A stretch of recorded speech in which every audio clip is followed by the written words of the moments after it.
Eh, Bismillahirrahmanirrahim. Assalamualaikum warahmatullahi wabarakatuh. Waalaikumsalam warahmatullahi wabarakatuh. Baik, alhamdulillah, bersyukur pada Allah Subhanahu wa taala. Salam salam Allahumma shalli ala sayyidina Muhammad wa ala ali sayyidina Muhammad.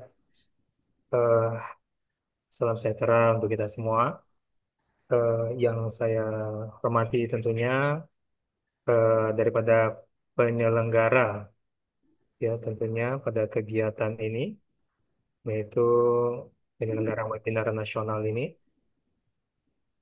Kemudian juga eh, yang saya hormati, baik itu dari pimpinan, eh, apa namanya, yang menyelenggarakan kegiatan ini, terutama moderator yang sangat luar biasa, ini Bapak Busrianto Eskom.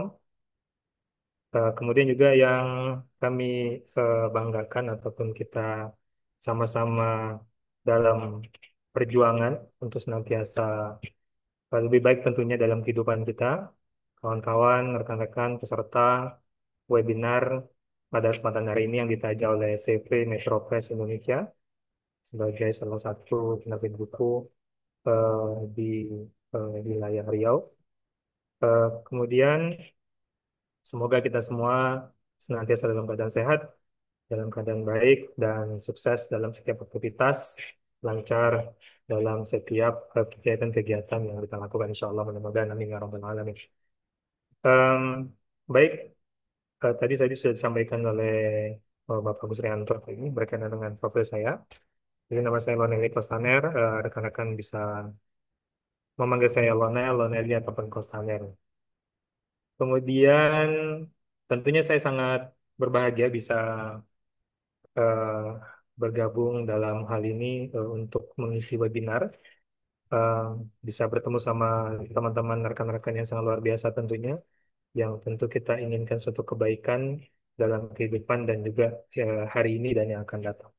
Tidak hanya kemudian di dunia, tapi juga tentunya untuk di akhirat. Em, Izinkan saya share slide PowerPoint ya, Gus Rianto. Ya, Pak. Bisa saya share?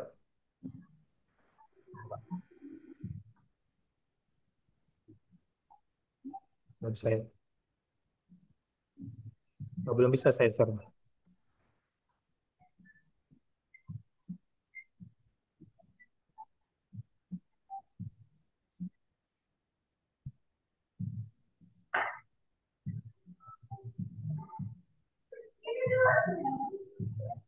Oh iya, belum belum kan? Ya, belum. Ya, harusnya belum.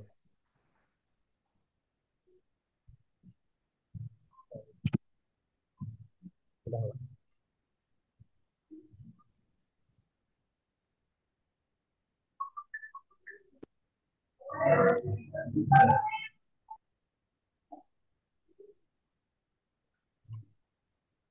Oke, lihat ya. Sudah, Pak. Oke. Eh, Baik. Pada kesempatan hari ini, izinkan saya untuk kita berbagi tentang digital well-being, menjaga kesehatan mental di tengah gempuran teknologi. Nah, teman-teman sekalian, bahwa kita tidak asing dengan istilah teknologi digital dan juga kondisi saat ini yang memang kita tidak terlepas daripada teknologi. Ibarat kata dunia itu sudah di genggaman tangan. Maka ini sangat menarik. Saya ingin berbagi pada teman-teman sekalian berkaitan dengan eh, perkembangan yang sangat luar biasa pada dunia teknologi digital yang kemudian implikasinya kepada kesehatan mental baik itu pemuda hingga kemudian kepada dewasa hingga hingga berimbas nantinya kepada ketika dia sudah menua gitu ya. Ya, jika ini tidak disadari, tentu akan berakibat pada perakaman pemahamannya yang kemudian terus terbawa hingga eh, tua ataupun menua. Nah, teman-teman sekalian, delima digital pada saat ini kita sudah sama-sama tahu ya bahwa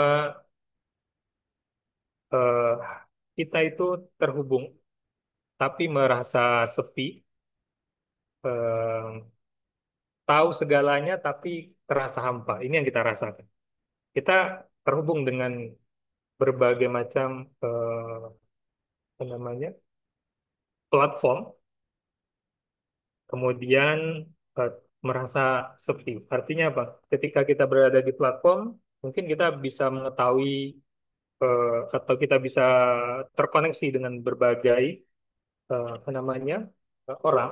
Tapi pada dasarnya ketika kita sudah tidak lagi terkoneksi, kita seperti sendiri dan sepi. Kita tahu segalanya, tapi terasa hampa. Kita bisa berselancar, kita bisa melihat, kita bisa mengetahui. Tapi rasanya hampa, seperti apa yang kita dapatkan atau yang kita cari itu hanya sebatas itu saja. Nah, ini fenomena yang kemudian terjadi di tengah-tengah kita. Nah, makanya kalau kita ingin sama-sama jujur, kira-kira dalam sehari, berapa kali kita mengecek ponsel kita? Kalau moderator nih, dalam sehari itu berapa moderator? Berapa kali ngecek? Kalau sampai dihitung, 50, 100? Ya, bangun tidur, Bangun tidur ya kan, lagi mau makan, lihat. Kadang-kadang sambil makan lihat lagi. Ada notifikasi kita lihat lagi. Kadang-kadang nggak ada notifikasi, kita juga kok nggak ada notifikasi ya dari tadi kok diam aja, tengok lagi ya kan. Dan tentunya kita tidak terhitung kita melihatnya. Bahkan mungkin setiap jam kalau kita lagi apa namanya kondisi-kondisi tertentu bisa berulang-ulang kali melihatnya. Nah, teknologi itu telah merekatkan kita. Namun ironisnya seringkali justru menciptakan jarak. Kita lihat bagaimana dalam kondisi saat ini, di mana dengan ada teknologi, memang dia menjadi suatu fasilitas yang dapat membantu kita. Namun yang jauh akan terasa dekat, tapi kenyataannya yang dekat terasa jauh. Seberapa sering kita melihat ketika kita duduk bersama teman-teman di satu meja, di satu apa namanya kursi, atau sambil minum bareng, tapi kemudian masing-masing kita melihat handphone dan kemudian masing-masing punya aktivitasnya sendiri. Dekat, tapi ternyata ada jarak. Bisa bertemu setiap hari, tapi tidak memahami satu dengan yang lain. Kenapa? Karena masing-masingnya punya aktivitas sendiri di luar, di dalam satu teknologi yang disebut dengan smartphone, handphone gitu ya. Nah, kita terhubung dengan dunia, namun di dalam diri itu terasa hampa dan kesepian. Ya, kita bisa tadi dengan ada teknologi jarak itu seperti dekat. Kita bisa bertemu di dalam dunia maya. Tapi di dalam keadaan sosial kita, kita seperti asing. Sehingga ketika kita berada di sosial, kita itu seperti tanpa ada teman, tanpa ada kawan. Dan itu fakta nyata sehingga kemudian seorang tersebut akan mengasingkan diri karena tak terbiasa duduk bersama dengan yang lain. Karena hari-harinya berada di dalam satu kotak layar itu tadi. Nah, kita tahu segala hal, namun esensi kebahagiaan seolah fata morgana. Ya, kita tahu segala hal dengan berbagai macam fitur-fitur platform kita berselancar, eh, tapi esensi kebahagiaan itu seperti fata morgana. Ada, tapi sesaat eh, terasa, tapi hanya sebentar. Fata morgana, sepertinya ada bahagia, tapi sebenarnya tidak bahagia. Kita melihat orang tersebut mungkin ibarat kata kalau kita melihat seseorang tersebut melihat enak hidupnya atau eh, mudah dalam kehidupannya, tapi belum tentu yang sebenarnya gitu. Atau kalau kita pernah lihat di sebuah jalan, jalan yang panas, aspal yang panas, ketika kita berada di tengah aspal, kita lihat jalan yang lurus yang aspal itu terkena panas, kemudian dari jauh itu seperti ada genangan air. Jadi seolah-olah ada air tapi tidak ada air. Seolah-olah bahagia tapi ternyata nggak bahagia. Ini dilema dalam dunia digital. Kita bukan apa ya? Kita bukan mempermasalahkan teknologinya, tapi inilah dilema teknologi hari ini yang kemudian kalau kita kemudian tidak merefleksi apa yang terjadi hingga hari ini, jangan-jangan kita sudah termasuk daripada kondisi-kondisi yang seperti ini yang menjadi dilema dalam kehidupan kita. Nah, kita lihat bagaimana di Indonesia, ya, kalau dunia luar biasa. Di Indonesia saja kita lihat di mana di tahun 2025, Februari terakhir, eh, yang saya ambil yang terakhir ini baru Februari, yang April ada juga teman tidak lengkap yang saya dapatkan. Em, di mana dari total populasi penduduk Indonesia itu bertambah, ya, bertambah dari 2 miliar lebih, ya, kemudian menjadi 285. Nah, ini populasi daripada penduduk Indonesia. Artinya bertambah dari tahun 2024 kemudian ke tahun 2025. Tapi yang luar biasanya, yang terkoneksi menggunakan HP itu sekitar 356. Artinya hampir 2 kali lipat, gitu. Jadi apa namanya melebihi dari jumlah populasi.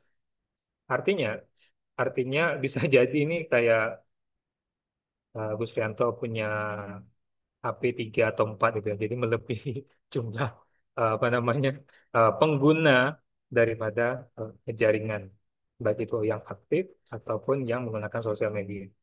Nah, nah ini secara umum ya terkoneksi dengan apa namanya yang aktif. Artinya kartu yang aktif itu sekitar 350. Jadi melebihi daripada populasi. Nah, karena mungkin satu orang itu bisa sampai 2 atau 3 HP ya. Maka saya tanya kalau misalnya Gus Rianto ada berapa HP? Pak Gus Rianto. Satu, Pak. Oh, satu ya. Beneran Oke. dua. Nanti bilang dua, nanti takut istrinya pula ya. Oke. Biasanya dia kan ada misalnya HP untuk keluarga, atau satu lagi bisa untuk kantor bisnis. Yang biasa gitu. Maksudnya positif tingginya begitu maksudnya. Ya. Yang ketiga untuk yang lainnya ya. Jadi bisa Hmm. melebihi hal itu. Dan untuk kemudian yang menggunakan internet dari kartu yang aktif dan yang menggunakan internet itu 212. Dan kemudian menggunakan sosial media itu separuh daripada jumlah populasi ya yang menggunakan sosial media ya 153 ya. Nah, ini gambaran daripada kondisi Indonesia kalau kita lihat ruang lingkup Indonesia. Artinya apa? Artinya apa namanya semakin banyak dan sangat besar pengguna sosial media atau yang menggunakan teknologi. Nah, realita penggunaan teknologi di Indonesia ya, gimana kalau kalau dalam sebuah survei yang saya baca, baik itu dari jurnal maupun dari analisis-analisis statistik, di mana ternyata ya ini di mana rata-rata itu orang Indonesia itu menghabiskan atau melihat sekali duduk itu bisa sampai 3 jam 23 menit setiap hari di ponsel. Ini rata-rata. Tapi sebagian besar ternyata ada yang sampai 6 jam. Bahkan ada yang sampai 10 jam. Nah, ini terutama kalau kita lihat fakta di lingkungan dekat saya itu ada eh, ya agak jauh sih dari rumah saya itu dan beberapa daerah yang lainnya itu kadang melihat HP itu dari jam 8 sampai jam 2 jam 3. Artinya bisa sampai 6 jam gitu. Ya, mereka duduk bareng-bareng tapi semuanya menatap di handphone. Nah, ini artinya ada eh, kondisi salah satu di antara adanya teknologi, di mana ternyata yang menggunakan atau menatap layar di HP itu waktu mereka itu dari 3 sampai eh, bahkan ada yang 6 jam. Nah ini yang rata-ratanya saja 3 jam minimal. Kemudian fenomena sosialnya gimana? Dengan adanya teknologi digital hari ini. Nah, yaitu nongkrong tanpa ngobrol.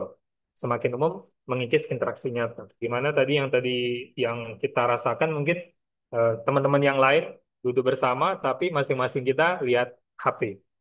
Tidak ada ngobrol, bahkan angguk-angguk saja satu dengan yang lainnya.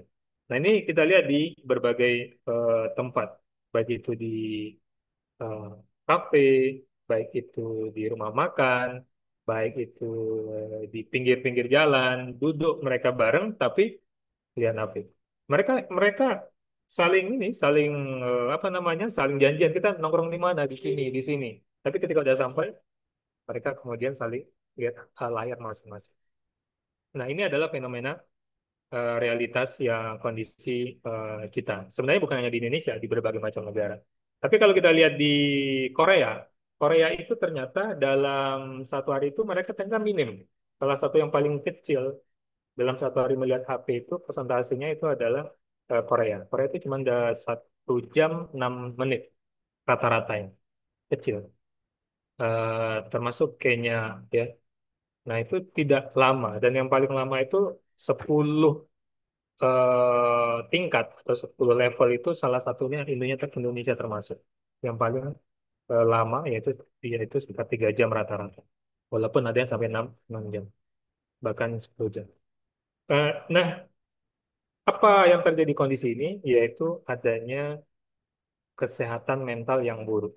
Survei menunjukkan peningkatan kasus kecemasan, stres, dan perbandingan diri karena media sosial dengan adanya perkembangan teknologi ini, eh, yaitu dari Litbang Kompas melaporkan 8 sampai 10 pengguna merasa cemas. Artinya terjadi kecemasan. Kita tahu namanya kecemasan itu dia merasa tak enak, dia merasa tersaingi, atau dia merasa tertekan, atau dia merasa ada yang lebih baik dan dia tidak baik, atau ada yang merasa yang membuli, membuli atau lain sebagainya. Dengan berbagai macam faktor.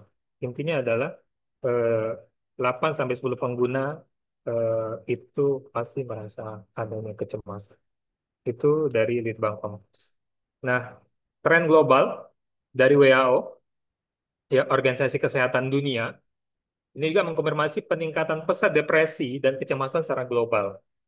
Jadi dengan perkembangan teknologi, ternyata survei dari lembaga kesehatan organisasi internasional itu juga melakukan survei, ternyata peningkatan tahun demi tahun tentang depresi dan kecemasan ini semakin banyak, semakin meningkat. Bahkan banyak tempat-tempat apa namanya eh, klinik-klinik psikolog gitu ya, itu laris gitu ya. Kenapa? Karena membawa keluarganya ke psikolog, membawa anaknya ke tempat-tempat psikiater, bahkan kemudian rumah sakit jiwa semakin semakin banyak penghuninya. Nah, ini yang kemudian terjadi. Dan kemarin di berita ya, di berita itu ada beberapa kasus. Terakhir kemarin saya lihat itu di media apa saya lupa, di melalui YouTube kemarin itu. Nah, itu ada seorang pemuda, ya, yang lagi harusnya produktif gitu ya, tapi karena perkembangan teknologi ini tidak terkawal oleh dirinya, kemudian akhirnya dia dipasung. Kenapa? Stres, gila, karena kasihkan main game mungkin sering kalah, atau main game mungkin sering tertekan karena levelnya nggak naik-naik, atau ketika main game kalah terus taruhan dan lain sebagainya, ya, kalah terus taruhan kalah, akhirnya stres, akhirnya dipasung. Nah, itu adalah ternyata tiap tahun tidak pernah berhenti kasus-kasus yang seperti itu. Nah, ini menandakan eh, kondisi apa namanya masyarakat yang tidak baik-baik saja, dengan kondisi mental masyarakat itu tidak baik-baik saja dengan perkembangan teknologi. Nah, fakta buruk akibat teknologi digital kita bisa lihat yang pertama itu ada FOMO istilahnya. Teman-teman mungkin sudah sering dengar istilah ini ya, fear of missing out. Nah, ini kecemasan melihat prestasi orang lain, menimbulkan iri dan rendah diri. Artinya dia tidak mau tertinggal, ya, dari informasi atau keikutsertaan dia. Apa yang orang lain buat viral, saya harus bisa buat. Apa yang orang lain punya, saya harus punya. Apa yang orang lain ini, dan itu terjadi di dalam dunia sosial. Apalagi dalam dunia sosial ini, namanya fitrah manusia itu, teman-teman. Itu namanya ada naluri atau ghorizatun eh, baqoh, mempertahankan diri. Dalam Islam itu ada namanya ghorizatun baqoh, yaitu naluri mempertahankan diri. Artinya apa? Seseorang itu ingin eksis. Itu sudah naluri seseorang. Mau tidak melihat dari rasnya, tidak lihat dari agamanya, siapapun dia, itu ada namanya seorang manusia itu punya ghorizatun baqoh, atau dia punya naluri mempertahankan diri untuk menunjukkan eksistensi. Nah, tapi kalau ini tidak dikawal, nah ini yang mengakibatkan akhirnya dampaknya pada dirinya sendiri atau kepada orang lain yang melihat ataupun yang membaca, yang menonton. Istilah flexing flexing itu ya, apa namanya, ingin menunjukkan prestasinya, dia ingin menunjukkan keberhasilannya, dia ingin menunjukkan kekayaannya dari hasil jerih payahnya dan lain sebagainya.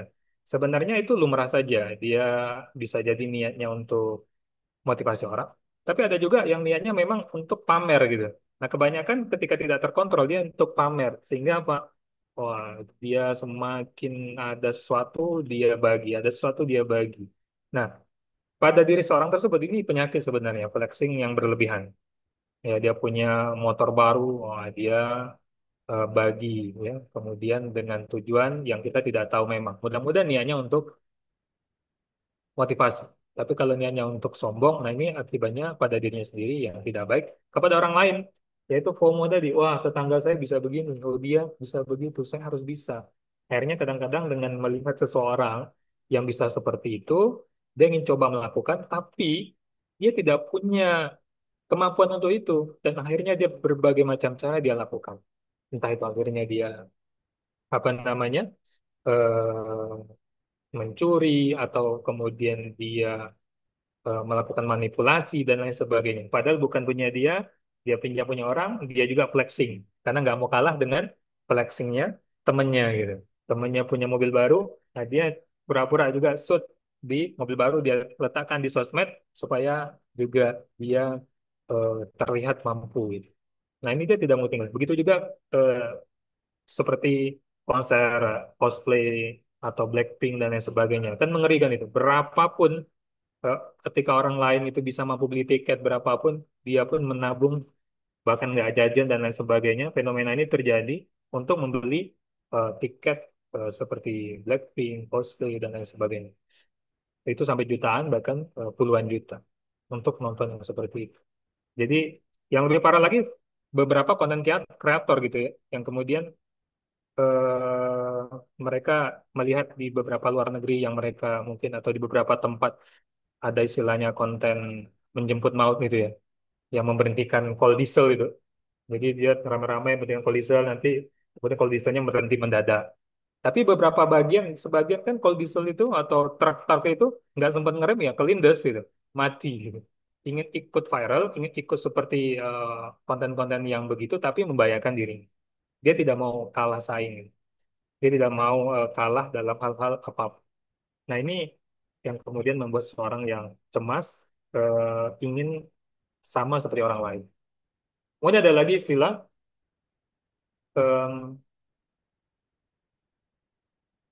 macet. Ya, social comparison. Jadi ada fakta buruk dengan dengan tidak memahami. Jadi ini adalah bagian daripada kondisi di mana seperti social comparison ini membandingkan hidup dengan standar media sosial, menurunkan harga diri. Jadi dia membandingkan kehidupannya dengan orang lain. Jadi hampir mirip dengan FOMO tadi, tapi lebih kepada dia kalau orang posting rumahnya, dapurnya itu semuanya pakai pakai peralatan-peralatan bagus. Nah, dia pun merasa, waduh, sepertinya saya tidak bisa seperti itu. Kemudian dia merasa apa namanya, selalu membandingkan dirinya dengan orang lain gitu. Nah, ini kan membuat kecemasan pada diri seseorang. Ini bisa naik asam lambung Pak Gus Rianto macam ini. Lihat orang lain, ini dia merasa minder. Lihat ada orang begini dia minder. Lihat orang begini lebih bagus dia minder. Ini kan bisa naik asam lambung macam cemas. Jadi salah satu asam lambung itu kan juga cemas. Kemudian ada lagi ya dengan fakta-fakta lain dalam dunia teknologi digital ini seperti cyberbullying. Ini hinaan dan komentar negatif yang memicu depresi dan trauma. Jadi dalam dunia teknologi, terutama dalam sosmed, ya. Jadi teknologi hari ini kan memang yang viral itu teknologinya itu yang umum ya, itu di dalam dunia sosmed ya. Nah, saya arahkan ke sana saja untuk ini digital ini. Em, di mana? sosial media ini paling rentan eh, seseorang itu membuli karena dia tidak terlihat langsung, tidak bertatap muka langsung. Jadi kalau bahasa kasar itu main jeplak saja, terserah. Istilahnya paling rentan untuk ngomongin orang sesuka hati di sosial media. Ini bagi mereka yang mungkin belum memahami. Jadi mudah sekali dia misalkan ada orang posting A, nah gitu. Misalkan karyanya, misalkan gitu kan. Misalkan Gus Rianto atau Pak Gus Rianto memposting lagi di danau apa gitu kan. Kemudian ada yang komentar itu nanti biasanya, nah baru cuma di danau. Nah, jadi kata-kata begitu kan sedikit menyakitkan, apalagi belum dikenal.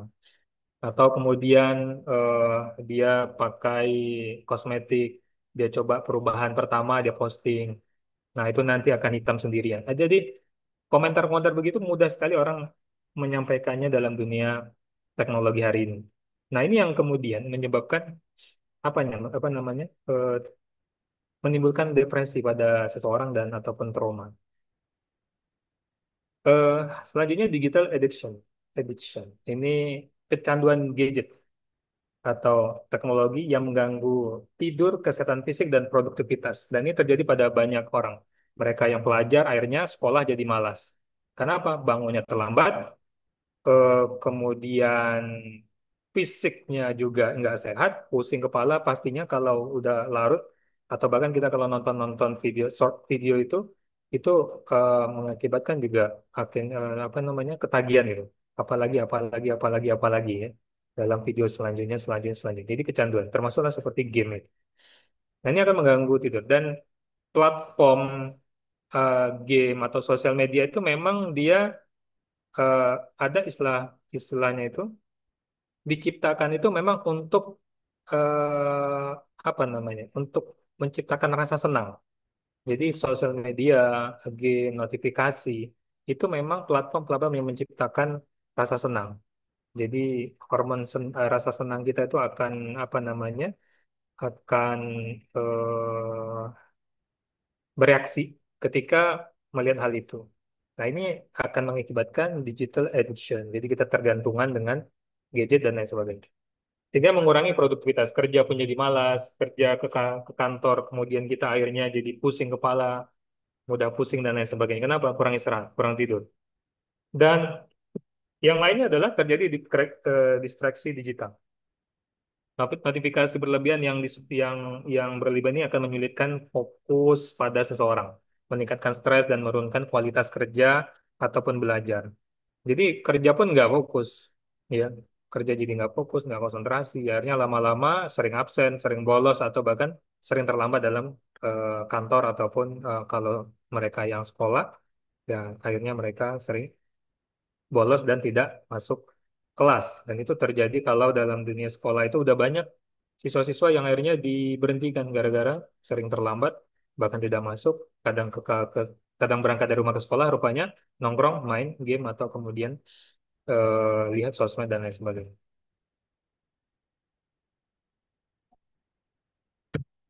Nah, bagaimana kesehatan mental yang kuat? Seharusnya mental yang kuat itu harusnya dia anti FOMO.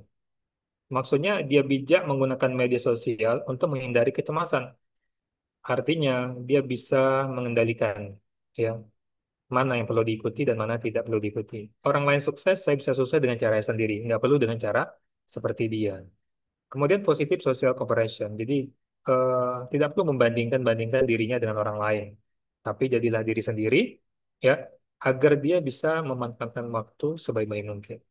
Kemudian tangguh menghadapi cyberbullying yang memang tidak bisa tidak itu. Setiap orang buat status sama seperti Nikita Willy. Nikita Willy tahu Gus Rianto? Oh, Pak. Oh, kalau Nikita Mirzani, Bapak tahu, saya tahu. ini contoh. Nikita Willy itu kan ketika dia di podcast sama Densu, dia tanya, Nikita Willy, kamu kenapa tidak punya sosmed? Dia katakan, saya takut punya sosmed. Saya takut nanti posting ada yang kemudian apa namanya komentar yang negatif. Dan takut saya nanti foto ini saya posting, takut nanti dibilang pamer. Nah, jadi daripada saya khawatir dan cemas, katanya saya nggak punya sosmed. Orang yang kemudian yang justru memvideo tentang dia, bukan dia yang selalu memposting. Artinya dia mencoba untuk menahan gitu. Ini kita Willy. Jadi eh, supaya tidak terjadi bullying dan lain sebagainya. Jadi membangun mental baja menghadapi tekanan digital. Tapi kalau kita ya di hari ini tidak punya sosmed tentu kurang informasi, tapi juga bisa mengendalikan itu yang paling penting. Kemudian digital balance, mencapai keseimbangan dalam menggunakan gadget.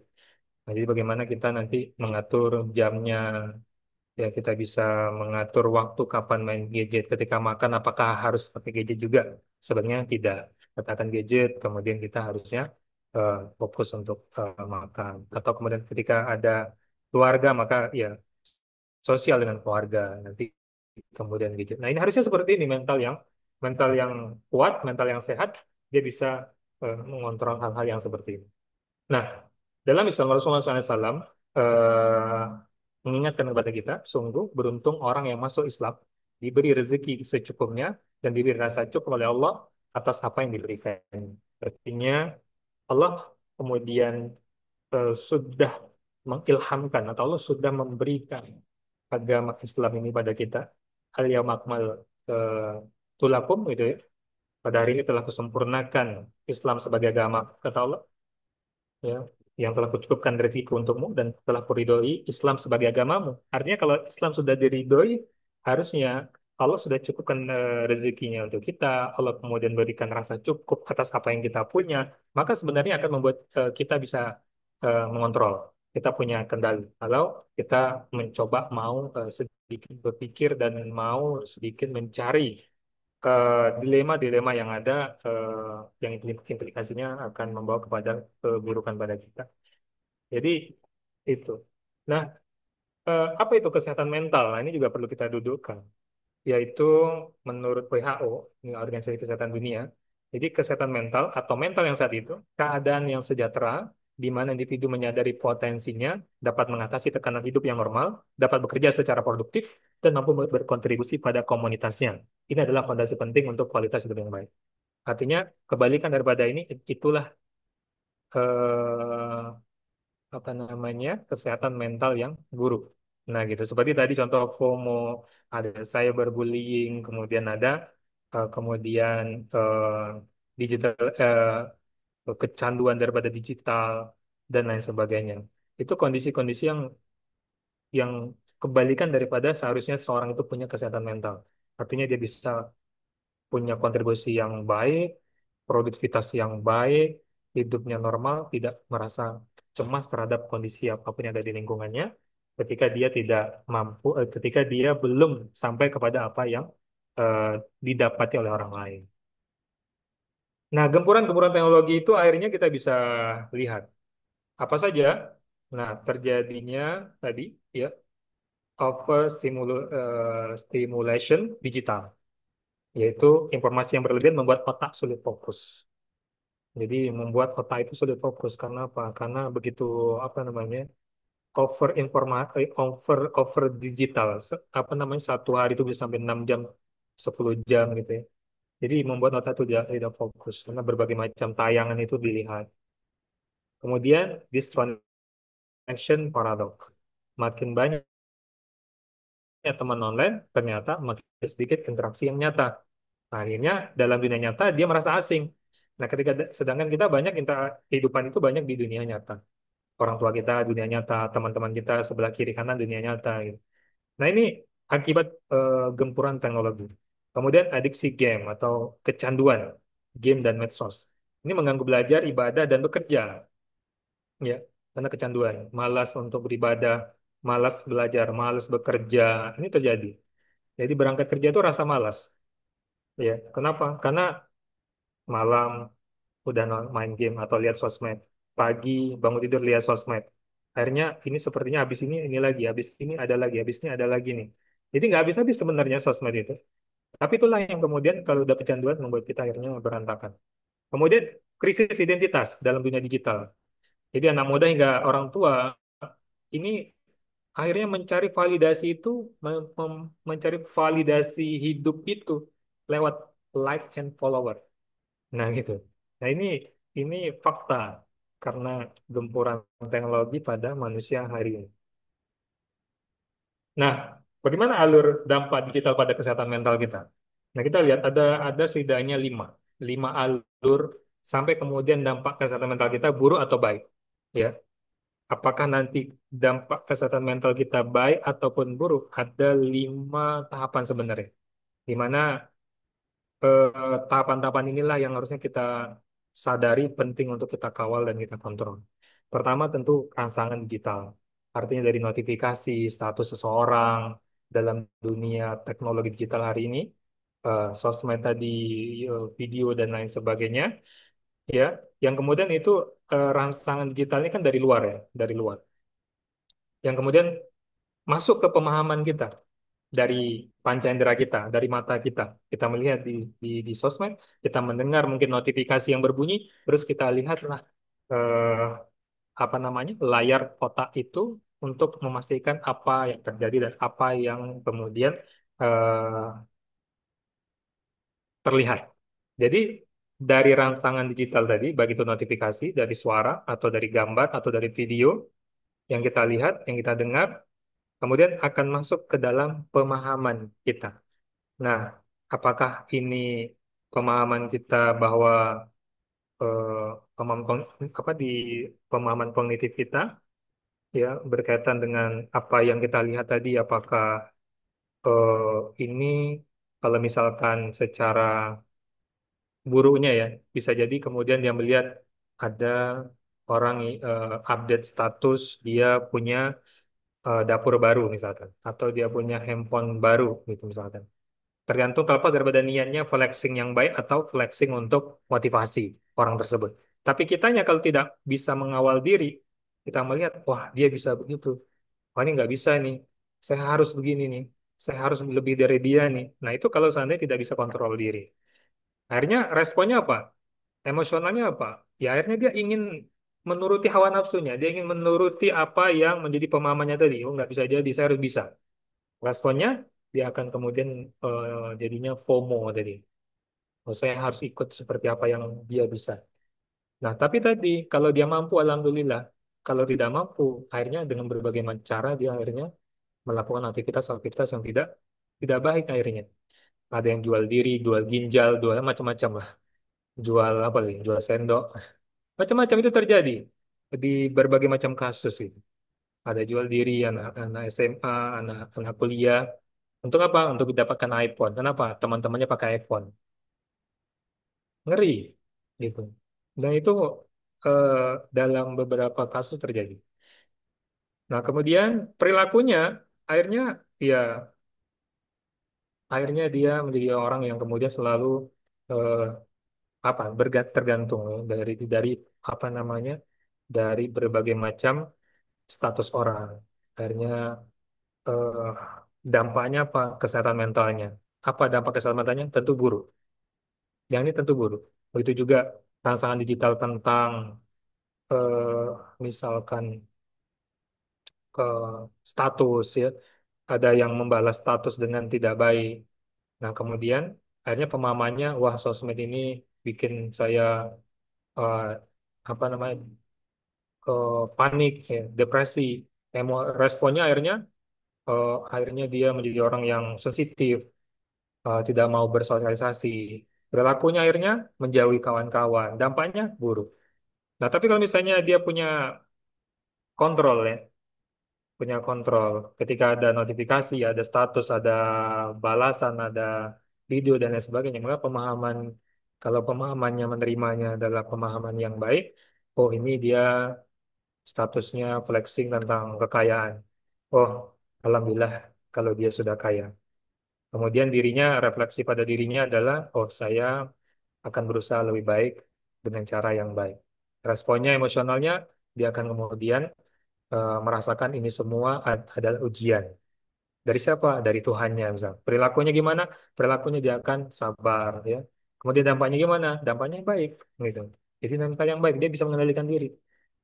Nah, memahami alur ini penting untuk mengidentifikasi titik intervensi agar dapat menjaga kesehatan mental kita di era digital. Nah, kenapa itu semua terjadi? Yaitu terjadinya eh, kesehatan mental yang buruk. Salah satunya adalah hilangnya tujuan hidup atau goyah. Dalam Islam, Allah SWT itu menjelaskan dalam Al-Quran, ya, wa ma khalaqtul jinna wal insa illa liya'budun.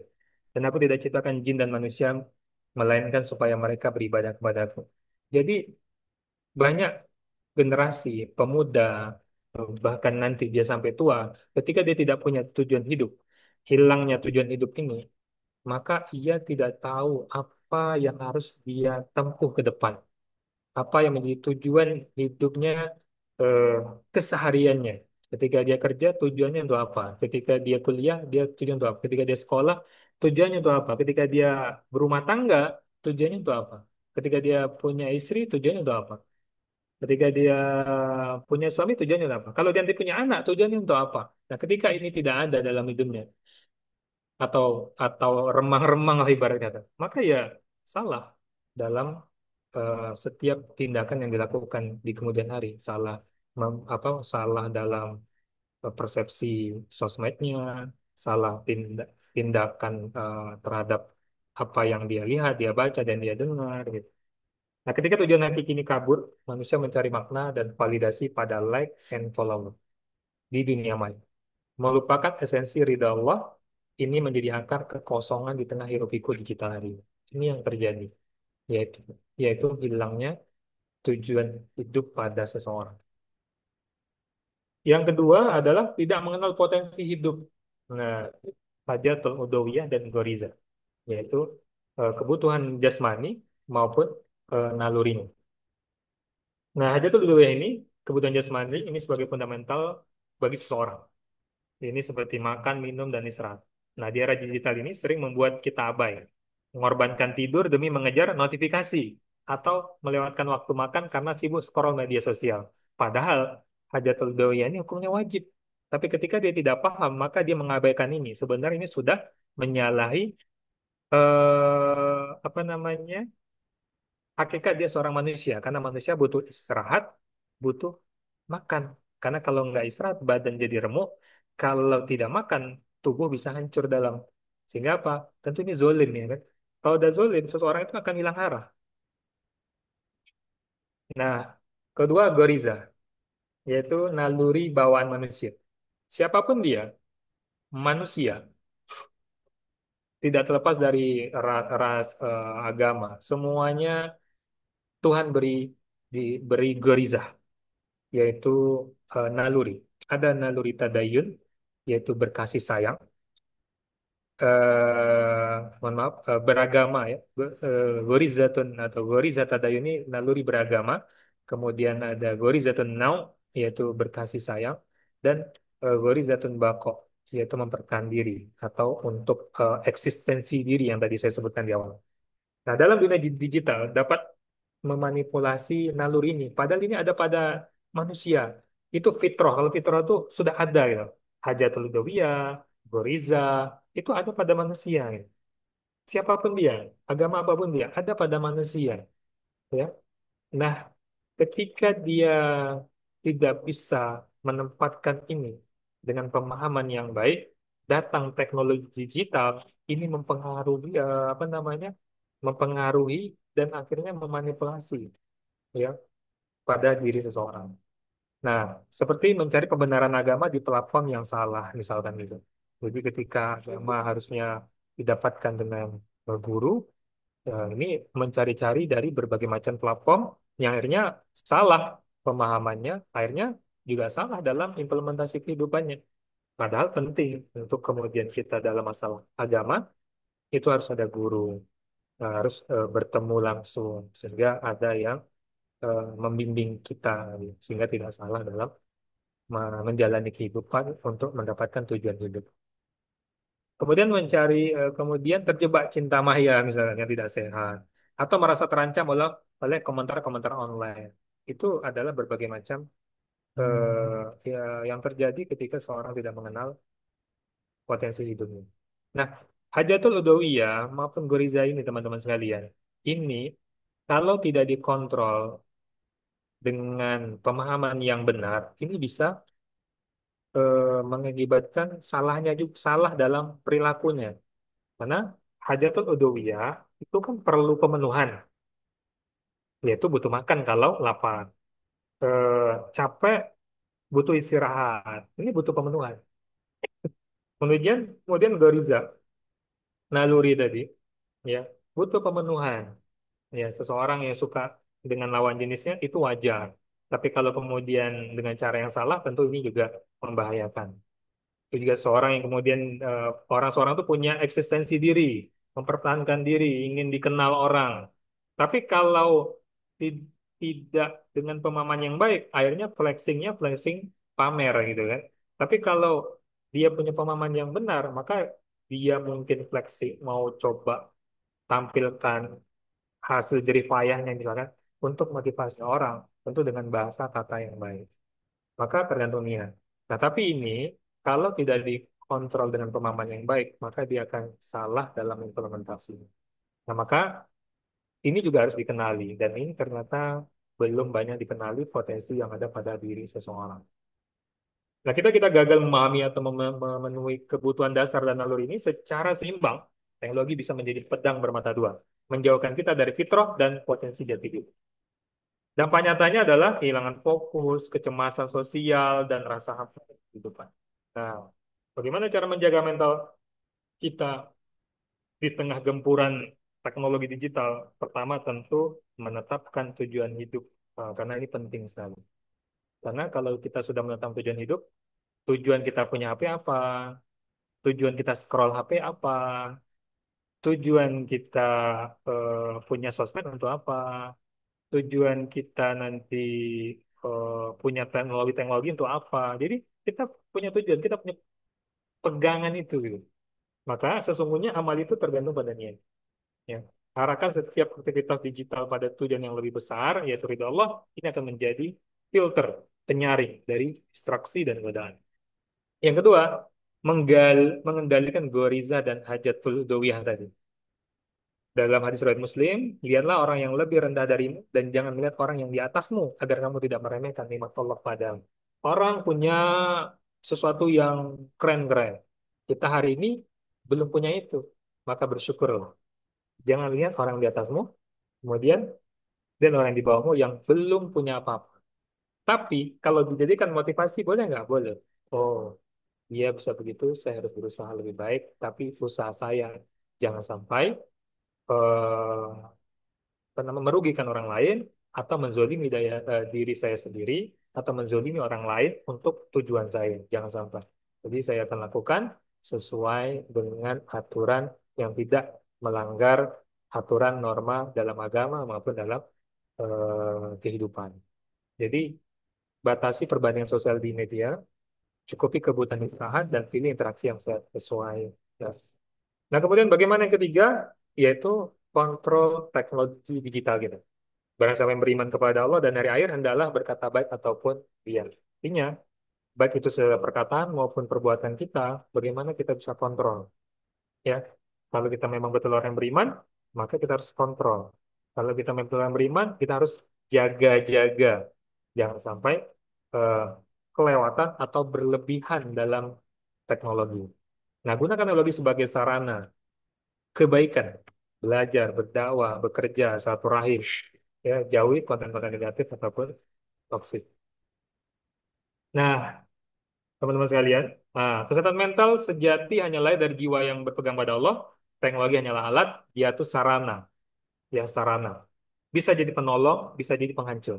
Menjadi penolong, kita bisa berkomunikasi satu rahim yang jauh jadi dekat.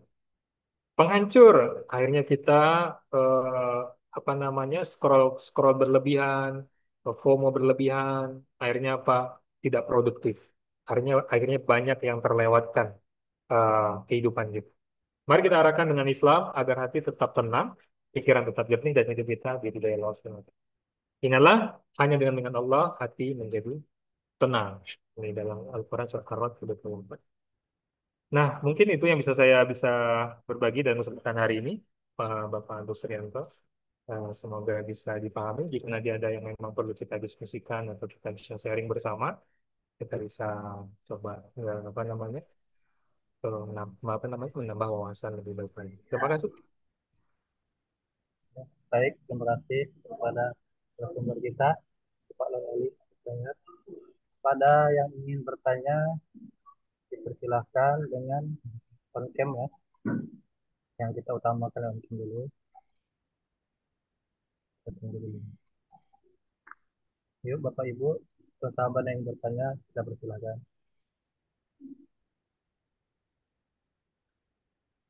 Atau Bapak Yasril, PDI, ingin bertanya, Pak?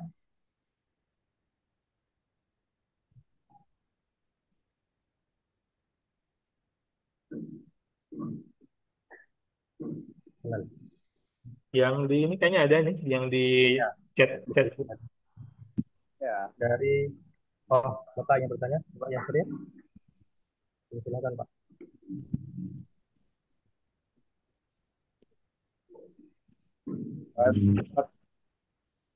Ah, itu normal.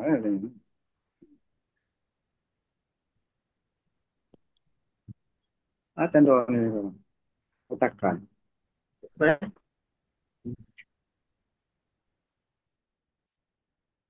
Ya Pak,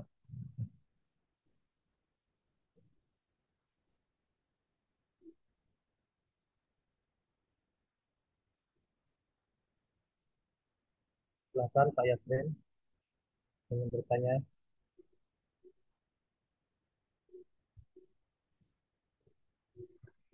Suaranya Bapak,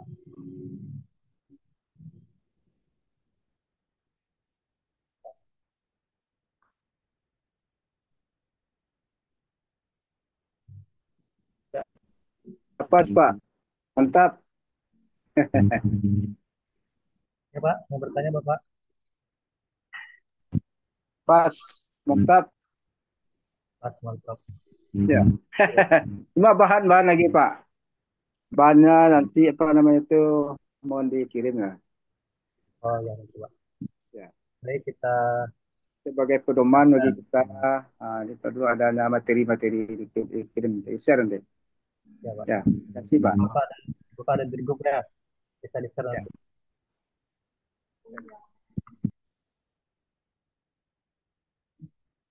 Baik, kita bacakan aja di kolom chat ya, dari akun Reza. Izin bertanya, bagaimana teknologi digital dapat mempengaruhi kesehatan mental dan apa saja dampak negatif yang mungkin timbul dari penggunaan teknologi yang berlebihan? Serta bagaimana kita dapat menjaga kesehatan mental secara stabil dengan jumlah teknologi dan apa saja strategi yang dapat digunakan untuk meningkatkan kesadaran dan pengelolaan teknologi yang sehat, serta peran orang tua dan masyarakat dalam membantu anak dan remaja mengelola penggunaan teknologi yang seimbang dan sehat. Sekali ya. Dan bagaimana kita dapat memanfaatkan teknologi untuk meningkatkan kesehatan mental dan spiritual, serta apa saja tantangan dan hambatan yang mungkin dihadapi dalam mengelola penggunaan teknologi yang sehat dan bagaimana cara mengatasi hambatan-hambatan tersebut untuk meningkatkan kualitas hidup yang lebih baik.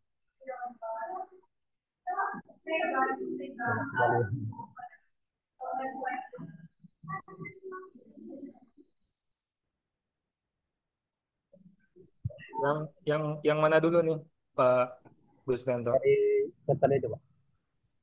Yang Reza ya? Ya Pak. Oke, Bang Gus Rianto. Oke, baik. Ini dari Bu Reza ya, atau Kak Reza. Bagaimana teknologi digital dapat mempengaruhi kesehatan mental dan apa saja dampak negatif yang mungkin timbul di penggunaan teknologi yang berlebihan. Serta bagaimana kita dapat menjaga kesehatan mental secara islami di tengah gempuran teknologi. Wah, panjang nih. Dan apa saja strategi yang dapat digunakan untuk meningkatkan kesadaran dan pengelolaan teknologi yang sehat. Serta apa saja peran orang tua dan masyarakat dalam membantu anak-anak dan remaja. Masya Allah. Jadi, eh, teknologi digital dapat mempengaruhi kesehatan mental. Eh, jadi,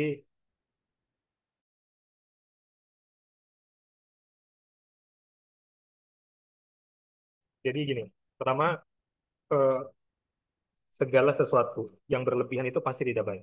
Itu eh, konsep awal. Kalau kita pahami segala sesuatu yang berlebihan itu pasti tidak baik. Maka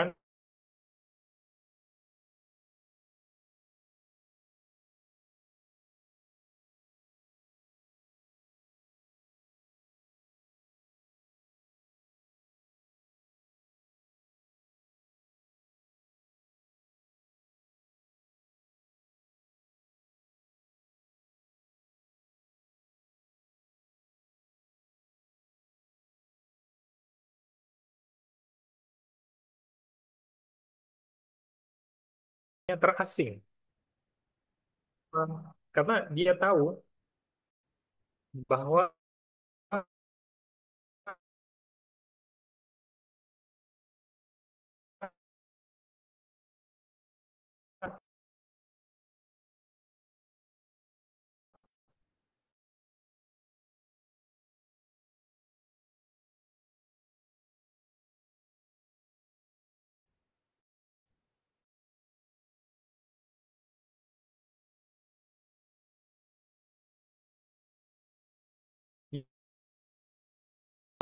seseorang dalam mengikuti berbagai macam akses. Salah satu jadi tadi ya, mengikuti misalkan apa tadi? eh Flexing flexing orang kaya misalkan. Flexing flexing kehidupan enak. Nah, kalau dia tidak punya kontrol, nah itu yang tadi dia dia kita semua siapa yang nggak pengen yang lebih baik. Tapi ketika tidak punya kontrol, itu tadilah yang menyebabkan dia akhirnya memiliki gangguan kesehatan mental. Itu yang pertama. Bahwa teknologi digital ini sebenarnya kan sarana ya. Jadi Bapak Ibu sekalian, abang kakak sekalian, sebenarnya bukan teknologi digitalnya yang salah. Karena kita harus pahami teknologi digital ini sarana, alat. Aktivitasnya sama saja. Aktivitasnya juga seperti nyata. Kalau dunia nyata ada orang bullying, orang yang bully. Dunia maya ada yang bully juga. Cuman kalau maya ini jangkauannya itu lebih luas dan orang yang akan melihat dan mendengarnya itu lebih luas gitu. Jadi tingkat depresinya makin makin besar. Misalkan kalau kita sama tetangga, satu RT atau satu gang. Kalau ada apa-apa misalkan si A itu ya,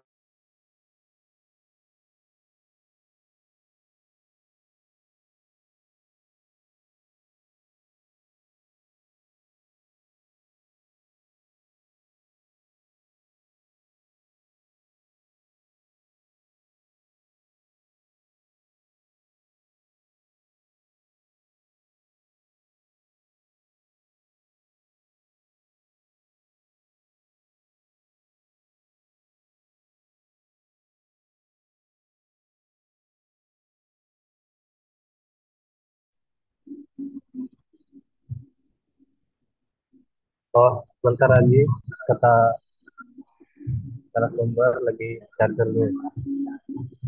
Laptopnya lagi.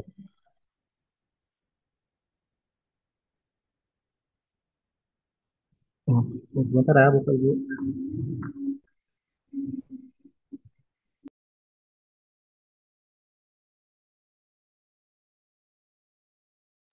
Jadi nanti untuk sertifikat webinar diberikan bagi yang mengisi absen ya. Saya akan share yang ada di kolom chat. Untuk materi kita share nanti di grup webinar.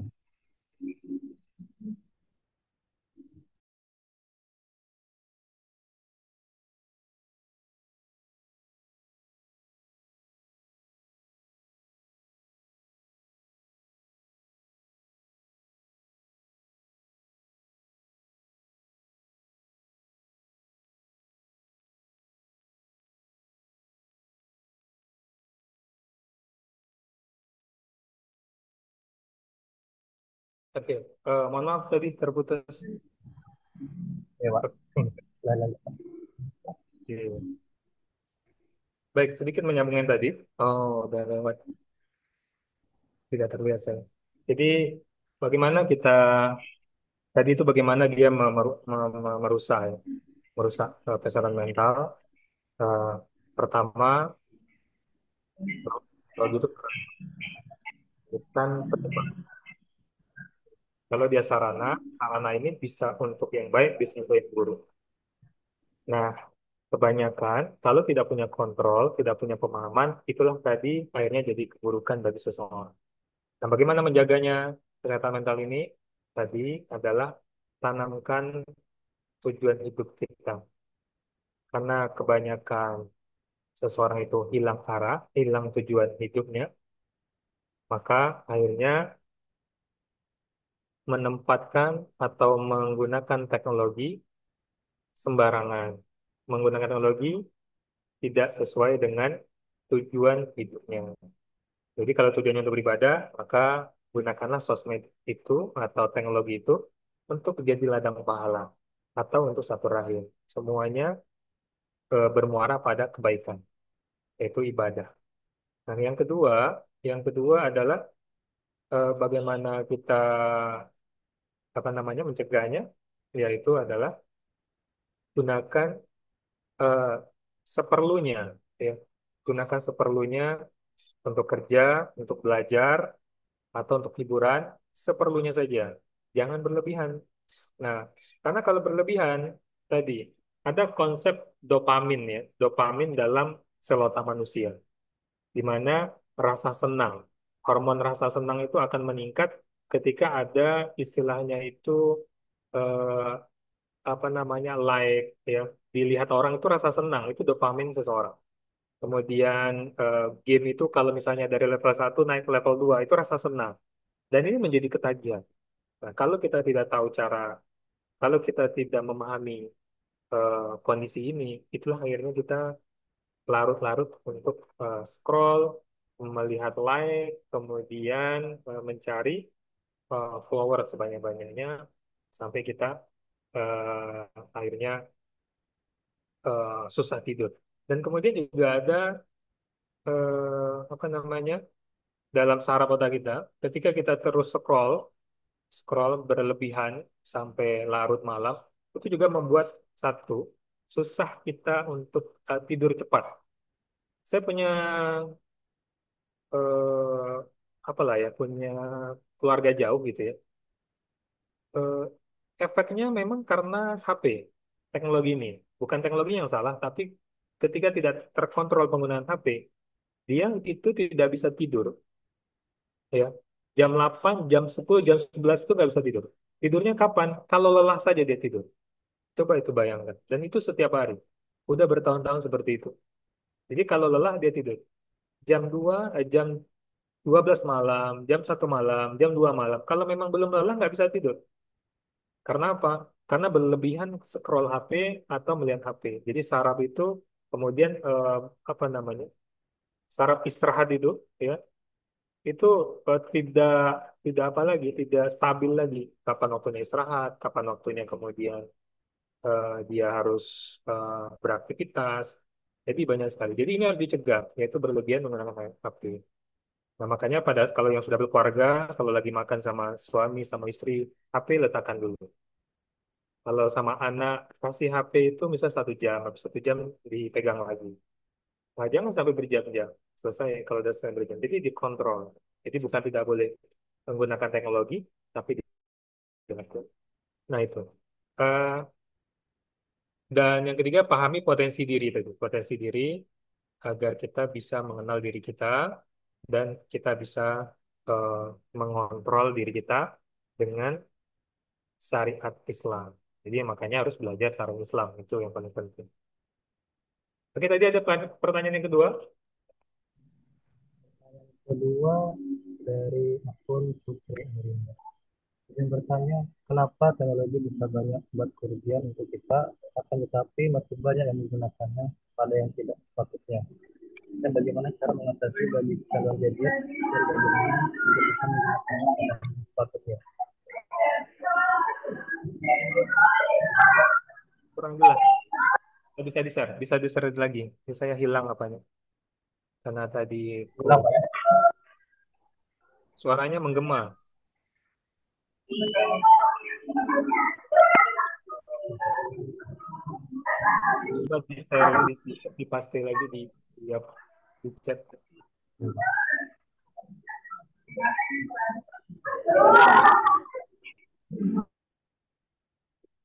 Oke, kenapa lagi bisa banyak membuat kerugian untuk kita, akan tetapi masih banyak yang menggunakan pada yang tidak sepatutnya.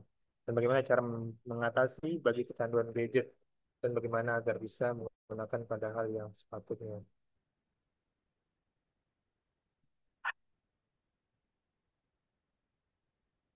Oke, nah jadi kalau kita sudah tahu, atau sudah banyak yang tahu, sebenarnya belum banyak yang tahu, atau tahu tapi tidak tahu bagaimana cara untuk mencegahnya atau mengontrolnya. Jadi betul, memang banyak kerugian yang dirasakan bagi seseorang yang sudah ketagihan, ya, ketagihan gadget. Kerugiannya masalah waktu, kemudian eh, produktivitas dalam kerja, belajar itu sangat-sangat apa namanya mempengaruhi.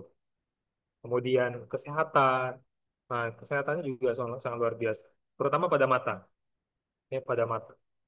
Makanya banyak anak SD atau SMP sudah berkacamata karena kerusakan pada dasar mata. Nah, akan tetapi masih banyak yang menggunakan pada yang tidak sepatutnya. Iya, karena tadi belum banyak yang paham. Tahu tapi belum banyak yang paham bagaimana cara mengendalikannya. Kemudian, bagaimana cara mengatasi bagi yang kecanduan gadget? Maka ini kalau yang sudah kecanduan itu memang berat, Bapak Ibu sekalian. Bahkan ada yang sampai banting meja, banting kursi anaknya, atau ada yang kemudian yang kasus ini kan teknologi ya, kalau kita secara umum teknologi digital itu kan tidak hanya game gitu ya ataupun sosmed, termasuk judol ya, judol dan judi online dan utang online apa namanya? Saya lupa judol sama pinjol. Nah, kan teknologi itu. Nah, jadi bukan hanya pada remaja atau pemuda, bahkan yang sudah punya keluarga gitu ya. Game itu luar biasa sampai-sampai seorang istri ada yang kemudian mau cerai gara-gara suaminya hanya main game setiap malam habis pulang kerja game. Udahlah, betul memang ya. Betul memang udah kerja capek di kantor ya sampai rumah tentu pengen istirahat sendiri gitu. Tapi kan istri punya hak juga gitu. Nah, itu salah satu contohnya. Akhirnya apa? Minta cerai. Ada lagi yang sampai kasus polwan sama polisi gara-gara suaminya sibuk dengan teknologi yaitu pinjolnya karena ada sarana teknologi pinjol, akhirnya dibakar suaminya. Ya, jadi memang berat kalau sudah kecanduan ini. Ada yang judi, ada yang pinjaman online, ada judi online, ada yang game. Nah, saya sering tuh kadang kalau misalnya ngisi materi motivasi di sekolah atau di mahasiswa, kadang malam gitu ya. Itu kalau malam misalnya jam 9 atau jam 10 pulang, itu bapak-bapak itu banyak di depan pintu main game, itu anaknya di dalam pintu keluar itu banyak saya tengok kalau di perumahan itu. Jadi main gamenya di luar pintu. Nah, jadi udah memang jadi kebiasaan gitu, kecanduan sudah. Ya, jadi bagaimana caranya? Memang tidak lain tidak bukan ya.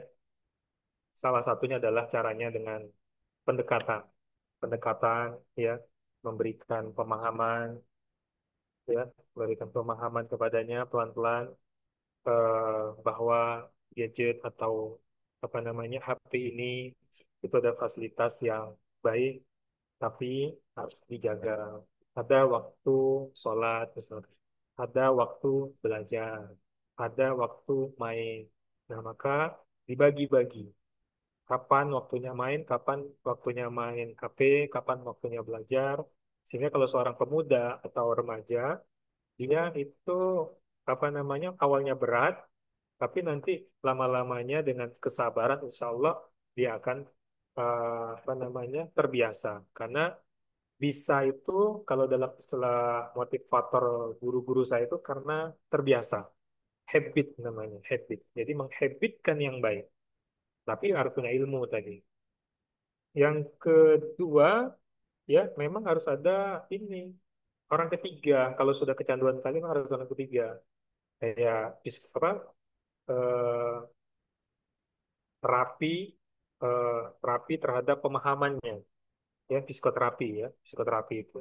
Jadi em, kita memang harus butuh bantu orang ketiga kalau sudah kita coba yang pertama tadi nggak mempan nih, sudah 2 bulan, 3 bulan, 5 bulan, hampir setahun, udah dengan udah diberikan jeda-jeda, udah dikasih waktu-waktunya nggak bisa. Mungkin sama istri, sama mungkin suaminya juga mungkin udah bicara dari hati, tapi nggak juga bisa. Maka perlu ada orang ketiga. Ya, orang ketiga ini bukan tanda kutip ya, Bang Gusyanto ya. Orang ketiga ini bantuan, ya, orang yang memang bisa memberikan nasihat di bawah alam sadar atau dia bisa memberikan kata-kata yang mudah masuk, gitu. Gitu ya. Yang ketiga. Dan yang kedua. Dan yang ketiga, ya kalau dalam dunia Islam ya memang ada seperti pengobatan-pengobatan secara Quran, ya. Pengobatan secara Quran artinya perlu dia mendengarkan banyak lantunan Al-Quran, zikir, dan lain sebagainya. Kalau bisa, kita juga lakukan itu di rumah. Selalu bacakan Al-Quran dekat anak atau dekat suami, dekat istri, yang mungkin dia masih kecanduan. Mudah-mudahan hidayah itu datang. Tapi kalau perlu orang ketiga, maka ya itu sangat-sangat dianjurkan ketika kita sudah mencoba berusaha. Nah, itu adalah bagaimana caranya. Mungkin kalau yang masih bisa dikendalikan, dari ke hati sampaikan, ada waktu-waktunya. Atau kalau sudah sangat-sangat eh, susah, maka perlu ada orang ketiga dan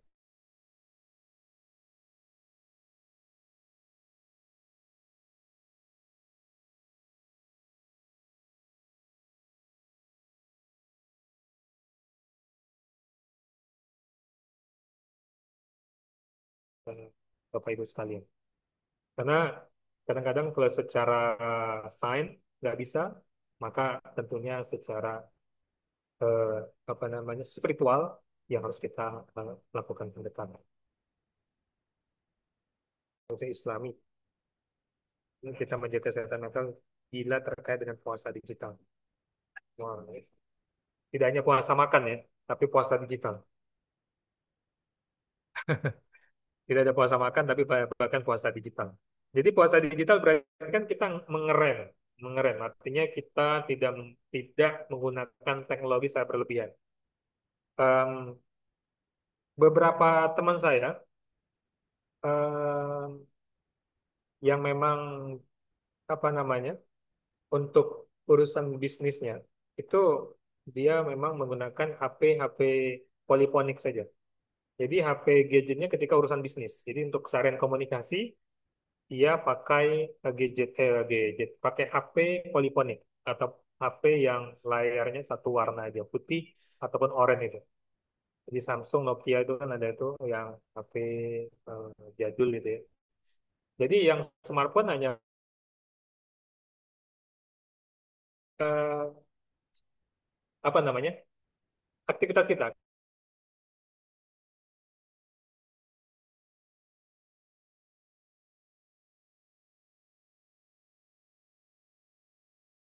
Jadi, atau HP eh, jadul tadi. Nah, jadi teman saya beberapa itu dia ingin mengurangi, karena kalau sudah lihat smartphone pasti ingin lihat scroll yang lain kan gitu ya.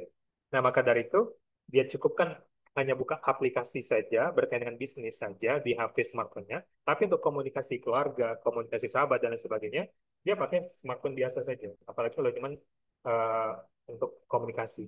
Sehingga dia mengurangi smartphone karena ya gitulah apa menarik sekali smartphone itu untuk selalu dilihat karena banyak hal yang bisa dijangkau. Nah, jadi apakah kemudian ini sudah yang mendalam? Jadi yang mendalam itu adalah memang ketika diberi pemahaman. Karena seseorang yang kemudian harus puasa itu berat kalau pemahamannya belum ada. Maka pemahaman itu dibentuk dulu pelan-pelan ya tentang tujuan hidupnya, tujuan dia punya handphone, tujuan dia sekolah, tujuan dia bekerja, tujuan dia berkeluarga. Kemudian pemahaman ini pelan-pelan dibentuk, kemudian pelan-pelan HP pun atau smartphone pun dia dia kendalikan. Jangan dikendalikan sama HP atau smartphone. Jadi yang mendalam itu adalah pemahaman yang perlu diperbaharui. baru kemudian smartphone-nya dikontrol, yaitu seperti istilah puasa digital gitu ya. Karena kalau puasa digital pemahamannya belum terbentuk, ya akhirnya kembali lagi. Nah, jadi ini adalah salah satu yang memang harus dilakukan, puasa digital. Artinya eh, kita bukan membuang smartphone, tapi bagaimana menjaga kontrol penggunaan. Bagaimana sebaiknya kita menjaga kesehatan mental bila dikaitkan dengan puasa digital? Nah, menjaga kesehatan mental bila dikaitkan dengan puasa digital. Jadi ingat ya, teknologi digital itu sarana, jadi sarana. Jadi bagaimana sarana komunikasi ini dengan kesehatan mental. Jadi yang seharusnya kita lakukan adalah mengontrol penggunaannya. Artinya bahwa mental kita yang kokoh tadi, supaya tidak rapuh, maka pergunakan smartphone seperlunya saja dan waktu-waktu yang memang sudah kita kita tetapkan. Misalkan jam makan, kita jangan lihat handphone. Jam istirahat, maka 1 jam sebelum atau 15 menit atau setengah jam sebelum tidur malam itu kita sudah lepaskan handphone. Karena kenapa? Karena dalam apa namanya dalam dunia psikologi yang saya pernah baca itu ketika kita tidur itu apa yang akhir kita lakukan itu akan terproses dalam dalam pemahaman kita. Maka kalau bisa sebelum tidur itu kalau Muslim itu sebaiknya baca Quran, sebaiknya baca Quran sebelum tidur. Nah, sehingga jangan jangan habis scroll TikTok gitu, yang yang apa namanya, yang tidak bermanfaat, habis itu tidur gitu. Akhirnya itu yang terproses, itu yang teringat, itu yang apa terjadi pengembangan pemahaman dan lain sebagainya. Maka sebaiknya baca Quran, baca hadis, baca buku motivasi Islami, ya habis itu tidur. Jadi itu lebih bagus ketimbang kemudian habis scroll alias sosmed atau lihat TikTok, YouTube atau lain sebagainya yang tidak bermanfaat. Nah, jadi itu mungkin yang bisa saya berbagi kepada teman-teman, sahabat dan Bang Gusrio. Ya, Baik, ini Bapak narasumber. oh, Mungkin eh, rekan saya Bang Busrianto ada kendala, tidak bisa masuk, ada kendala teknis, mungkin telah masuk. Maka saya ambil alih ya Bapak. Terima kasih sudah Bapak. Ini ada lagi pertanyaan Bapak yang terakhir dari saudari Vinita Santi. Eh, ini bertanya Bapak, apakah puasa digital mengurangi penggunaan gadget dan media sosial bisa dianggap sebagai bagian dari menjaga kesehatan mendalam dalam persepsi Islami? Bagaimana sebaliknya? Bagaimana sebaiknya kita menjaga kesehatan mental bila dikaitkan dengan puasa digital? Terima kasih. Mohon penjelasan Bapak tentang pertanyaan dari saudari Vinita. oh ya, benar tadi eh, sudah ada kaitan juga tadi yang saya sampaikan. Sedikit saya ulas saja. Eh, Apakah puasa digital mengurangi penggunaan gadget dan media sosial bisa dianggap sebagai bagian menjaga kesehatan eh, dalam perspektif Islam? Iya, jadi jawabannya iya. Kenapa? Karena kesehatan mental ini kan dampaknya itu pada eh, hal-hal yang dikhawatirkan berdampak pada hal-hal yang tidak baik atau yang negatif. Em, Ketika dia mencoba untuk mengontrol dengan istilah puasa tadi, eh, dalam rangka mencegah sesuatu yang tidak baik, maka ini adalah sebuah kebaikan. Jadi kan dalam konsep Islam tuh amal ma'ruf nahi mungkar itu bukan berarti hanya yang ma'ruf saja yang mendapatkan pahala, tapi mencegahnya juga dapat pahala. Artinya, ketika kita ketika kita menggunakan sosmed untuk sarana dakwah misalnya, atau gunakan sosmed untuk sarana silaturahim menjaga ukhuwah, maka ini pahala. Begitu juga ketika kita gunakan sosmed, teknologi terutama, teknologi digital ini. ada hal yang nanti membawa kepada kemudaratan untuk keluarga misalkan. Terus kita cegah dengan puasa digital atau kontrol dunia digital tadi, dikhawatirkan nanti akan berdampak pada keluarga, anak-anak, suami, istri. Kemudian ini adalah juga pahala. Kenapa? Karena dia mencegah, ya. Makanya ada istilah amal ma'ruf nahi mungkar. Dua-dua itu pahala. Melakukan kebaikan pahala, mencegah kepada kemungkaran itu juga berpahala. Jadi kalau ditanya apakah itu eh, apa namanya bagian daripada perspektif Islam, ya, mencegah sesuatu yang tidak baik itu juga perspektif dalam Islam. Sehingga mudah-mudahan itu menjadi salah satu cara. Kemudian bagaimana sebaiknya kita menjaga kesehatan mental bila dikaitkan dengan puasa digital? Nah, itu tadi sudah saya sampaikan juga. eh, Kesehatan mental bila dikaitkan dengan puasa digital berarti kita menjaga keluarga, menjaga diri kita, menjaga suami atau menjaga istri agar dijauhkan dari berbagai macam bahaya. Ya. Nah, salah satu contoh saya tidak benci TV, tapi sejak menikah saya nggak pernah sediakan TV di rumah. Bukan berarti benci TV-nya, tapi menjaga anak-anak. Ya, menjaga anak-anak. Jadi setelah beberapa guru saya juga di Pekanbaru, juga mereka nggak nggak menyiapkan TV di rumah. Gitu. Kenapa? Menjaga, menjaga. Bukan berarti tidak mau nonton TV atau haramnya TV, bukan. Tapi menjaga. Jadi menjaga itu adalah sesuatu yang baik. Apa namanya? Pencegahan sebelum terjadi berbagai macam hal. Jadi itu dalam rangka menjaga keluarga itu sesuatu yang baik. Makanya eh, ya ayyuhalladzina amanu qu anfusikum wa ahlikum nar. Jadi hai orang yang beriman, jagalah keluargamu, ya siapa saja, istri, anak, keluarga-keluarga dari sisa api neraka. Artinya kita menjaga, bukan berarti benci teknologinya, bukan berarti benci TV-nya, bukan berarti benci digitalnya, bukan berarti begitu, tapi menjaga, mencegah. Nanti pada masanya begitu ya, pada waktunya mereka bisa gunakan teknologi dengan lebih baik. Nah, itu yang kemudian harus kita lakukan. Mungkin begitu, eh, Bang Elias ataupun Bang Gursrianto. Oke, Pak.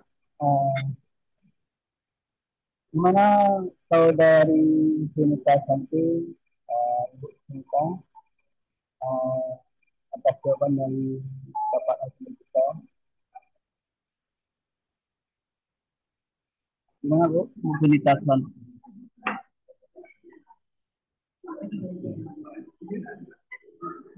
Baik, eh, karena halo, bisa dengar? Bisa nggak? Dengar? Bisa dengar? Baik Bapak, terima kasih atas jawaban pertanyaan dari peserta webinar nasional kita Bapak. Eh, dari sekian banyak pertanyaan, alhamdulillah Bapak Ibu dan sahabat yang bertanya sangat puas atas jawaban Bapak dari kepada kita. Namun ternyata luar biasa Bapak. Semoga ini menjadi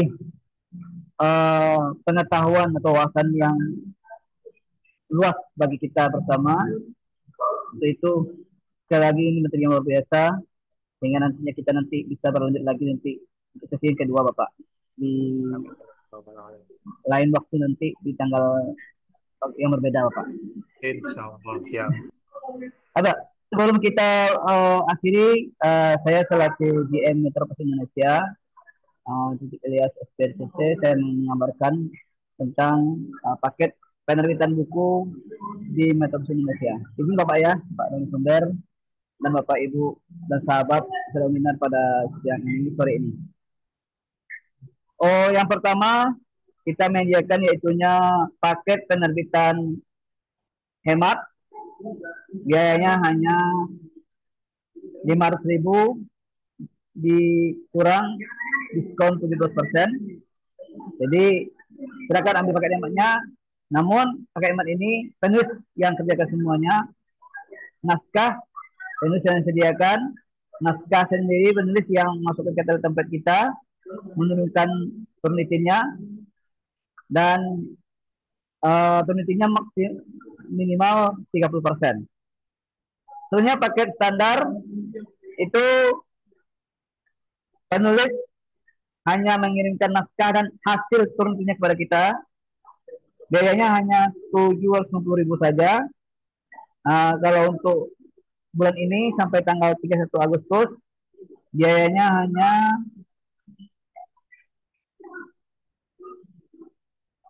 622.000 saja. Punya paket tunggal, penulis terima beres penerbit yang kerjaan semuanya. Penulis cukup memberikan naskah ke kita penerbit. Naskah nanti kita penerbit yang merapikan, kita penerbit yang melakukan penelitiannya sampai terbit, dan penulis akan mendapatkan 3 buku fisik gratis dari penerbit Metro Indonesia. Bagi penulis ber-ISBN dan teknik sekolah. Ini paket konversi, ini khusus naskah penelitian, skripsi, tesis dan disertasi. Ini biayanya 1.037.500 tanpa haki. Itu harga sekarang. Kalau pakai haki biayanya hanya 1.203.000, 1.205.000 rupiah saja. Selanjutnya paket antologi sama biayanya dengan paket tunggal. Bedanya hanya kalau paket tunggal itu ber-ISBN, sedangkan antologi yaitu paketnya QRCBN. Selanjutnya paket profesional atau ghostwriter, ini biayanya hanya 3.320.000 saja. Penulis cukup memberikan judul bukunya saja, naskahnya kami penerbit yang buatkan, tentunya kami turunkan, penulis terima beres saja lagi. Cukup penulis berikan biodata penulis, kami penulis akan mendapatkan 4 buku fisik secara gratis dari penerbit Metro Indonesia. Dasarnya paket kolaborasi. Kolaborasi ini paket antar penulis. Biayanya bab 1 itu 300.000 saja, bisa 200.000 karena sekarang ada diskon 70% untuk paket kolaborasi. Bab 2 sampai bab selanjutnya 150.000 saja. Itulah paket penerbitan buku di Motor Indonesia. Silakan Bapak Ibu dan penulis yang ingin mengorder, beritahu kami nanti di grup webinar nasional ini. Oke. Selanjutnya kami lanjut kepada Bapak Ibu yang ingin bertanya kepada kami tentang penerbitan buku ini. Ada yang bertanya? Silakan bertanya Bapak Ibu dan sahabat semua. Baik, kalau tidak ada bertanya, kita minta kepada Bapak narasumber kita untuk memberikan closing statement kepada kita semua. Kepada Bapak narasumber kita persilakan dengan segala hormat memberikan closing statement kepada kita semua. Bapak Lonoli Kostaner, Eskom Mkom, mohon memberikan ini kepada kita, Bapak. Halo, Bapak. Bapak Loneli.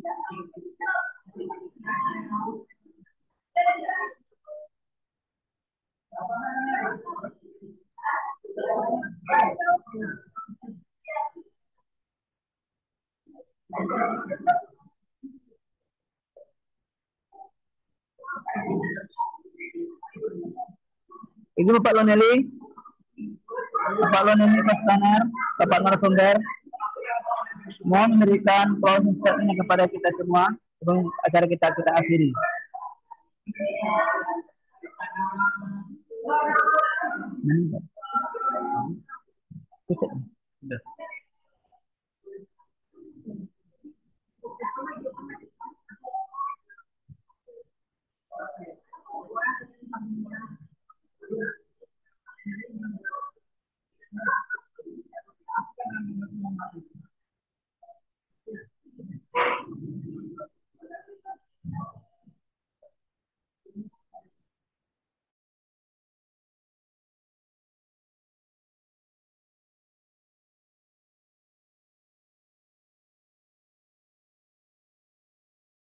Baik, karena terkendala koneksi dari Bapak narasumber kita, sebelum kita tutup, silakan. Ya. Kepada Bapak narasumber, Bapak Loneli, mohon memberikan closing statement kepada kita semua. Kepada Bapak, kita dengan segala hormat. Mohon maaf, gimana? Uh, Closing statement, Pak. Kata-kata terakhir untuk peserta kita, kata-kata mutiara. Baik, Bismillahirrahmanirrahim. Tentunya terima kasih kepada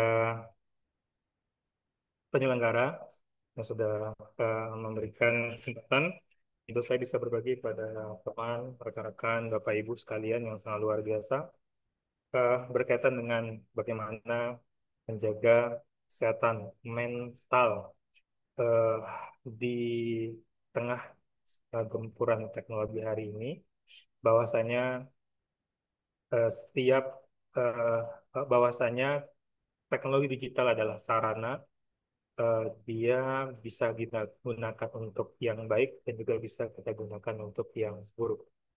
Nah, ketika kita gunakan yang baik, maka dia akan menjadi ladang kebaikan, pahala, dan mental kita akan terasah menjadi mental yang baik dan mental yang eh, apa namanya pejuang. Tapi kalau kemudian kita gunakan teknologi yang buruk, maka dia akan menjadi suatu keburukan bagi kehidupannya dan terciptalah juga mental mental yang buruk, kan mental yang baik. Maka dari itu kita gunakan teknologi digital ini dengan pemahaman yang benar, yaitu memiliki tujuan hidup yang benar, pemahaman yang benar, karena pemahaman yang benar dengan tujuan hidup yang benar inilah yang akan bisa mengontrol teknologi digital tadi untuk apa? Karena teknologi digital ini hukumnya mubah, tapi kalau kita salah menggunakannya bisa menjadi sesuatu yang tidak baik bahkan haram. Maka dari itu, semoga kita semua dijauhi dari berbagai macam bahaya ataupun berbagai macam kemudaratan-kemudaratan ketika salah menempatkan teknologi digital ini dalam kehidupan kita, untuk keluarga maupun untuk masyarakat di sekitar kita. Semoga kita bisa gunakan teknologi ini untuk memperluas karya kita. Salah satunya menerbitkan buku tadi, sebagaimana tadi disampaikan, sehingga punya karya-karya yang baik dengan teknologi digital yang ada. Dan mudah-mudahan dengan itu menjadi nilai kebaikan dan pahala yang mengalir dan menjadi amal jariah. Mudah-mudahan insyaallah ya rabbal alamin. Demikian, terima kasih. Sekali lagi mohon maaf. Wallahu a'lam bishawab. Assalamualaikum warahmatullahi wabarakatuh. Waalaikumsalam warahmatullahi wabarakatuh. Alhamdulillah. Terima kasih kepada Bapak narasumber kita, Bapak Loneli Kostaner Eskom Mkom, yang telah memimpin acara ini dari awal hingga akhir, memberikan materi kepada kita semua. Semoga Bapak sampaikan kepada kita mendapatkan wawasan yang lebih luas kepada kita sehingga kita bisa menghadapi tentang masa depannya masa yang akan datang. Amin ya rabbal alamin. Baik, sebelum kami akhiri, kami jajaran Metropos Indonesia, saya Titik Elias, SPD PT, selaku General Manager Metropos Indonesia, rekan saya Kakanda Gus Rianto Eskom, selaku Direktur Marketing Metropos Indonesia, dan rekan saya itu saudari Claudia Paranesti Wardani SSI, selaku Board Director Metropos Indonesia. Jadi mohon maaf kalau ada kesalahan maupun kekurangan dari kami yang moderator di acara ini. Kami mohon maaf sebesar-besarnya kepada Bapak narasumber dan kepada Bapak Ibu peserta webinar pada siang sore berbahagia ini. Baik, karena sudah dikomunikasikan oleh rekan saya, Kakanda Wasdianto. Setelah itu kami undur diri dulu karena waktu sudah berakhir. Mohon maaf atas segala kekurangan. Kami akhiri dengan wabillahi taufiq wal hidayah. Akhirul kalam. Assalamualaikum warahmatullahi wabarakatuh. Waalaikumsalam warahmatullahi wabarakatuh. Warahmatullahi wabarakatuh. Izin ya, Bang Yusrianto. Ini lain. Ya Pak. Izin dulu.